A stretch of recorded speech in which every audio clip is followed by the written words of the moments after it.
The organization also has support from some big-name coaches both locally and nationally. Adding to this experience for the players was the fact future Hall of Famer Craig Biggio was leading the workout. The Cougars got off to a great start this season and recently earned their biggest win of the year against highly ranked district rival Dulles.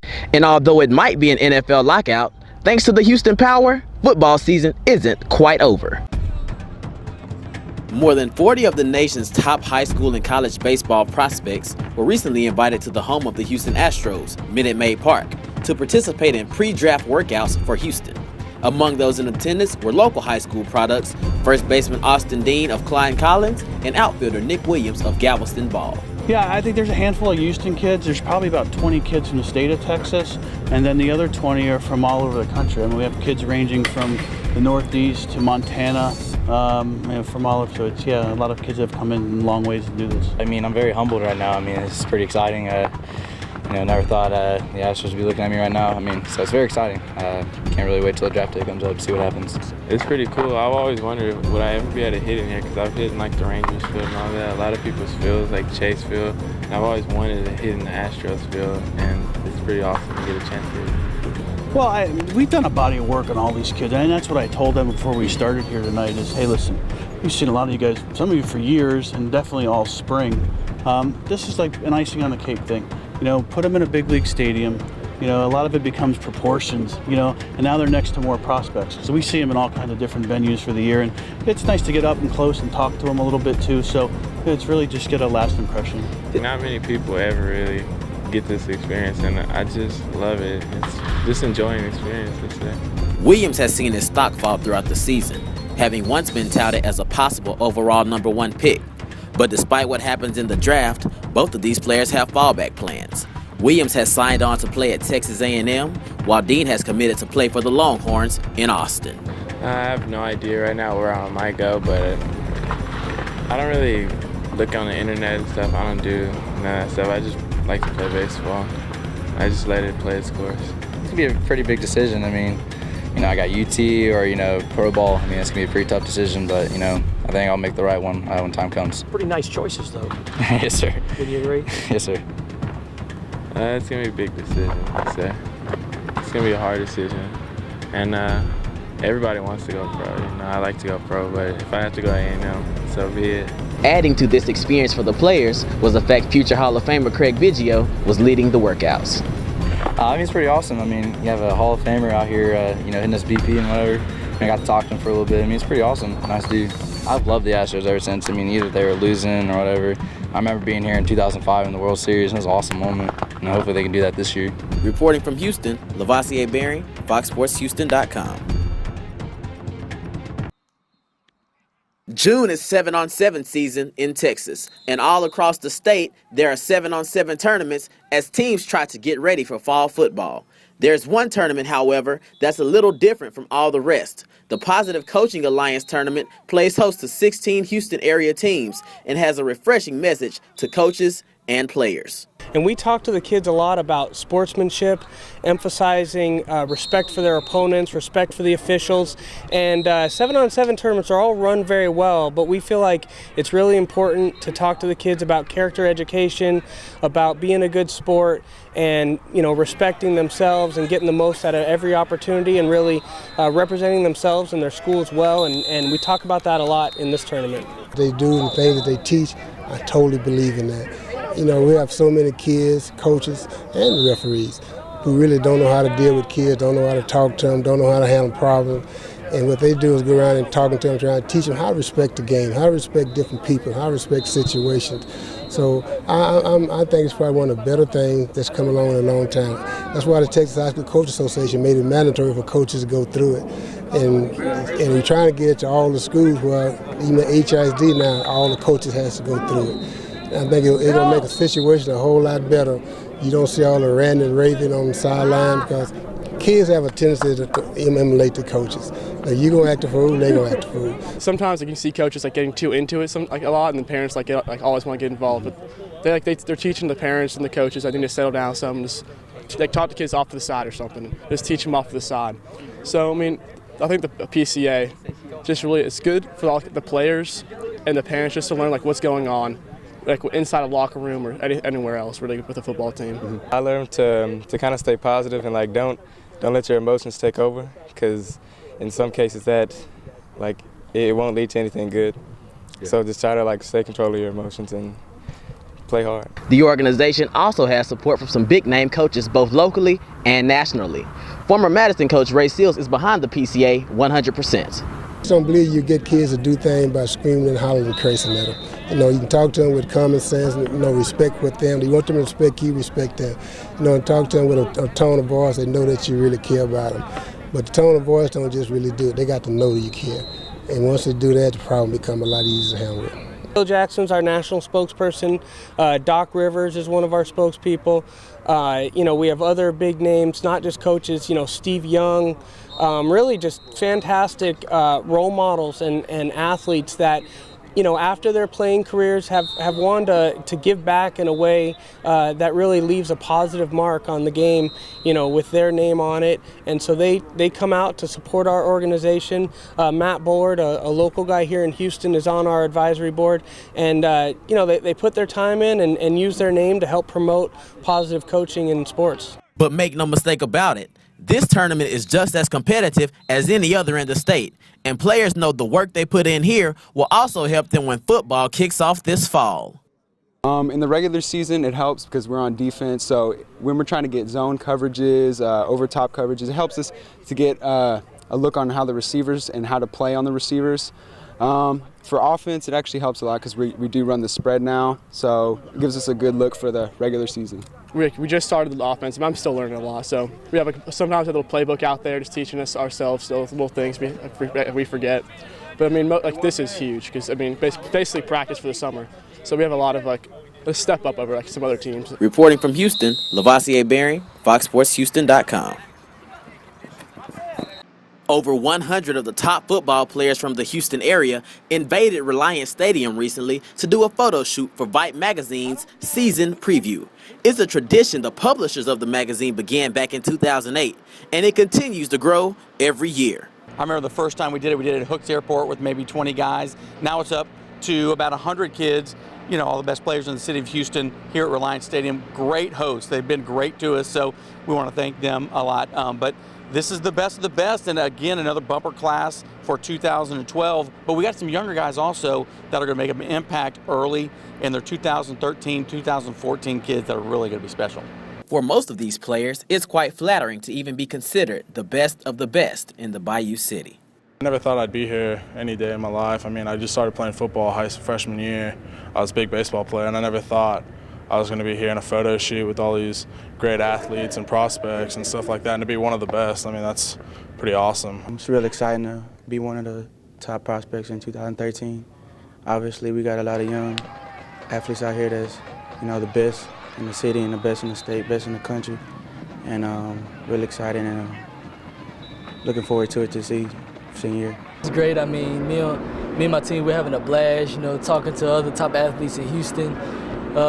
It just brings out more exposure for Manville. I mean, Manville has only been on the map for, what, about 5 years? Fifth year. I mean, it's bringing out Manville true colors. I mean, we're trying to start a tradition over here, and then that's what we're doing. We talked to a lot of coaches, a lot of college scouts, as well as, you know, working with Rivals and Scout. They help us out a lot, identifying the kids. Having worked at Rivals for a long time, we kind of know who's who at an early age. So we've been kind of tracking a lot of these guys since their sophomore season, and it's great to see them really mature, and now they're on a national stage. We got a lot of kids here that are on a national stage being recruited.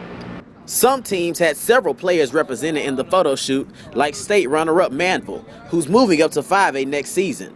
But the Mavericks have plenty of talent coming back, and they know their opponents are out to get them. Everybody's sizing each other up and saying, oh, we're going to beat y'all, we're going to beat y'all. I mean, I think a lot of people, we got a target on our back because we went to state last year. But I mean, it's going to be a trouble to hit that target. And but I mean, it's great to see all the other talent around the city, and hopefully we'll just whip up on that talent. They show up here and see all these other great athletes, and you know, it helps them. It helps their psyche believe that, hey, I belong, you know, and it's really a neat deal. I've got several kids with you know, Division I offers already. I think I've got 5 or 6, you know. And so, I mean, we have got good kids that they belong here, and I think they belong here and believe they belong here. So it's fun. I mean, this is a neat thing for high school kids. There was never anything like this, you know, when we were growing up. This is just an awesome experience for them, and I'm excited. Reporting from Houston, LaVoisier Bering, FoxSportsHouston.com. It's hard to believe, but after getting swept in the first round of last year's playoffs to eventual state champ Brazerswood, the Kempner Cougars actually walked away feeling good about their baseball team. After all, the Cougars were a young team led by first-year head coach Mark Jones. They beat us 6-0 and 6-1, and they kind of nickel and dimed. Of course, they were the better team, obviously, because they were the state champions, but we felt like that experience, and everybody that returned to the varsity this year actually got in that series at some point. So we feel like that experience has kind of helped propel us to some of the success that we're having this year. We had lots of young guys last year, like you said, and it's all the playoff experience that they got from last year is really going to help us towards this next year. And losing really did not feel good at all. And we know we could have hung with those guys. And this year, we want to get a good start at the playoffs and maybe make a run to state, and we'll see what happens then. We faced a solid team in Brazerswood, and you saw that they ran the table throughout and didn't even lose the game. So I mean, I felt like it was a big, we got really mature from that, and I feel like it helped us for this season. I feel like if we feel like we could have given them a run for their money in that series last year. We didn't show up. And this year, we're definitely going to make sure we show up for that first round and second round and every round after that. The Cougars got off to a great start this season and recently earned their biggest win of the year against highly ranked district rival Dulles. A victory they hope gives them momentum going into the postseason. The coaches and I actually talked about that. Last year, believe it or not, we had the same identical record at the end of the first round, and then the home stretch, we lost 4 out of our last 5 ball games, and had to get into the playoffs on the last pitch of the last district game.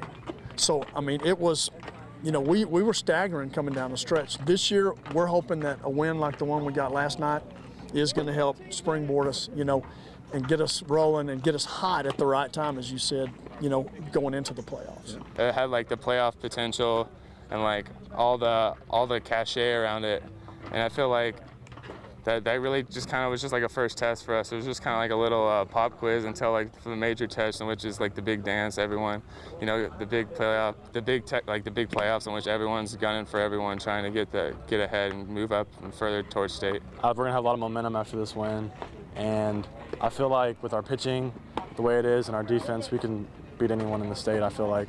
Kempner will certainly be a tough out should they make the playoffs, especially if junior pitcher Dominic Taccolini continues his unbeaten streak on the mound. Just go out there and throw, and I mean, my defense is so solid behind me, I can just really don't have to worry about striking out a lot of people, even though I do. He puts his feet on the rubber. It's pretty confident that he's gonna put up 0, maybe 1 run, maybe. And if all we gotta do is score a couple and we're gonna win the game, it's just make the plays, and he's just gonna mow down everybody, and it's pretty great feeling when he's on the mound every time he pitches. So. We actually had an umpire mention to one of our coaches, boy, you can just see the confidence when Taccolini's out there on the mound. And that's true. We feel like if we get a run ahead, we're gonna win the ballgame. And of course, you know, we don't like necessarily to be on the top of 1-run games late, because as a coach, that, you know, my heart starts pumping real fast, and we talk about this too. They're never easy, but if we can get him out there on the mound and get him going and get him established early, we feel like we have a real good chance to win. Reporting from Houston, LaVoisier Bering, FoxSportsHouston.com.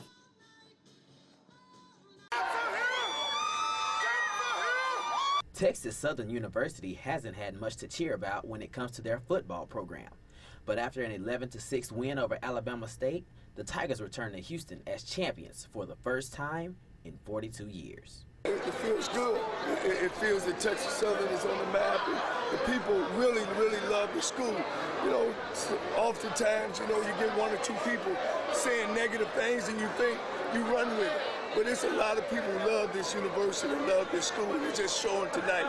A love from the school and the community that the players feel came simply from the team winning. In the beginning of the season, we started off 1-3. We didn't get too much love and anything, but as we started to win, you know what I'm saying, a lot of people started showing up for the games, and and we just put on the show, really. And now the whole Houston behind us, let alone TSU. So it just feels good to have all the support from not only Houston, but especially from TSU itself. And after the biggest win in school history, the players have nothing but feelings of joy for the team's newfound success. It's a great feeling, amazing feeling. I can't even explain it. Just coming back and seeing the emotions of all these people, it means something. We do more than just win a game. It means something. This community, everybody involved with Texas Southern University, this is a big deal. And we plan to make this a tradition. It's championship winning business a tradition. And I'm proud of everybody here, and I'm just glad to be a part of it. For Fox Sports Houston, I'm LaVoisier Bering.